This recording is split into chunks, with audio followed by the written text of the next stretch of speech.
Ang galing. Yan po yung pagpuproseso ng kalot ng mga kababayan natin dito sa bundok. Tingnan nyo po yung style. Buho lang siya. Tapos nilagyan ng butas tayo, no? Butas. Ayan, no? Nilagyan ng butas. Tapos matalim to. And then doon kinakaskas yung kalot o nami. Kalot po kung tawagin dito kila tatay. Kalot. Tapos sa ibang lugar, nami. Tapos ito po, yan. Ito ginagamot din to tayo sa kalabaw. Sugat. Pag may sugat, no? Panggamot sa sugat ng kalabaw. Yung uod, mamatay. Pampatay sa uod ng kalabaw. Yun po yung pakinabang ng kalot. Tapos, ito, dadalhin pa sa ilog to tayo, no? Dadalhin sa ilog para... Tatlong gabi. Tatlong gabi, maluto na yun. Tubig lang ang pagluto mo, tubig. Doon sa ilog. Dito lang. Dito lang. Tatlong gabi rito. Dito lang. Pag tapos, dalhin na doon, maghapon, pwede na makain. Ayun po. Alaw na. Bali, ibababad lang po sa... ibig sabihin, pwede tayo ilagay sa drum na malaki. Kung may drum, kahit na puno yung drum. Tapos bababad sa tubig.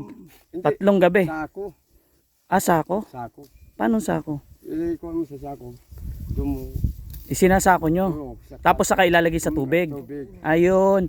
Ang ginagawa po pala is isasako yan and then ilalagay nyo sa loob ng drum. Pagkatapos ng tatlong gabi, dadalhin siya sa ilog. Pagdating sa ilog, hanggang alaw na alas 3 ng hapon. Pwede na makain. Pwede mo na iluto. Alauna hanggang alas 3 mula umaga. Tapos kinahaponan, pwede na siyang iluto at kainin. Galing. Ayun po yung style ng pagpoproseso nila tatay. Kaya pala naisip ko, bakit nahihiwa ng manipis yung kalot? Di ba nakita nyo, manipis? Ito pala ang dahilan. Ang galing. Kasi iniisip ko, kung kutsilyo yung gamit, matagal. Tapos saka hindi ganyan kanipis to tay. Di ba? Ang galing ng pagpuproseso ng kalot. Gamit lang po yung buho. Tapos tatlong gabi. Ito po, yung umakyat ng papaya, apo ni tatay yan. Tapos ito'y pamangkin po, no? Pamangkin. Tapos yung pamangkin din po. Ang ganda rito, dun, may solar sila rito. Nga pala tayo solar mo. Order na ako. Online yan para may solar ka. Dito na kami tumayong bahay dito. Magtatayo ka ba dito? Parang lilipat ka? Gawa ng baryo. Ito? Oo, maglipat na kami. Dito. Ayan po, lilipat po si tatay. Dahil ang bahay niyo po, ando sa baba. Dito na. Ayan. Tapos iyan, mga pamangkin din po niya yan. Ayun. Ngayon, ang gagawin ni tatay, yung bahay niya, lilipat niya dito sa taas. Yung sa Gerard. Yung, di ba, at ano ba? Lagyan dito na, cellphone.